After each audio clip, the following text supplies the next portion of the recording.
Алла Тағала хадис-шариғатымызда кемел ақылға бөлеген. Ақыл кемелдігі деген кезде шариғат түспей тұрып, істерінің барлығы шариғатқа сай орындалатын адам болған. Тіпті сол заманда пайғамбарымыз саллаллаху қосылғанға дейін ол кісі үлкен бір саудамен айналысты. Саудаға жақсы бір сенімді адамдарды жалдап, солар арқылы жүргізді. Сол кездің өзінде сауданы үйінде отырып жүргізген. Сол заманда. Кейін шариғат түскен күнге қарасаңыз, күллі амалы сай келеді. Сөзі де, мінезі де, қылықтары да, жүріс-тұрысы да сай келмейтін тұсы жоқ. Міне осы нәрсені ақыл кемелдігі дейді. Осындай адамда Алла Тағала пайғамбарымызға сыйлап қойған еді, қасына осындай серік болсын деп, ерінің мақсатын сыйлайды.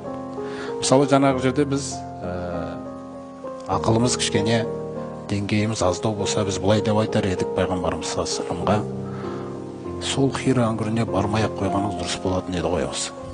Неңіз бар еді сол жақта дегендей нәрселер.